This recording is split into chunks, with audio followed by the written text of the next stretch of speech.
And in a sense, the Arab Spring, leading up before the Arab Spring, we've had 10 years of George Bush and Cheney and the neocons and a Zionist agenda that has demonized Muslims in the American media for the last 10 years. All of a sudden, the Arab Spring comes along, and Americans are rooting for them because, hey, they want freedom, they want democracy. Hey, well, we love that, you know? And this is like a quote from Obama: we need to raise American kids like young Egyptians, you know? So all of that 10 years of work of demonization of Muslims would just down the toilet. Now all of a sudden America's like, hey, we really respect them.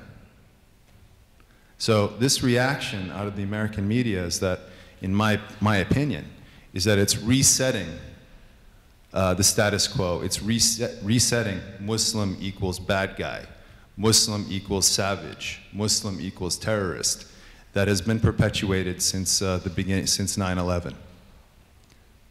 Okay, so that's my take on it. Can I just inject something about, I mean, since we've been talking a little bit about, or quite a bit about religion and human rights, it's not about just tempering the Muslim Brotherhood or the Salafis to give people personal freedoms. Remember, the Egyptian population has been suffering because the welfare state was dismantled. Their free education, their free healthcare was being taken away. Everything's being privatized. So we've not said anything about the economy, or very little. You mentioned that people are very poor.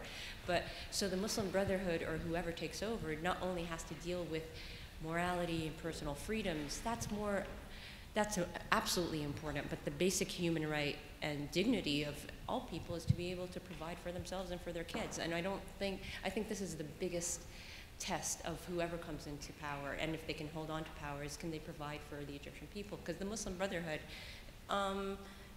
they're neoliberal in many ways. They have no problem with doing business with big business, and you know that's part of the story that we haven't spoken about at all. But back to you.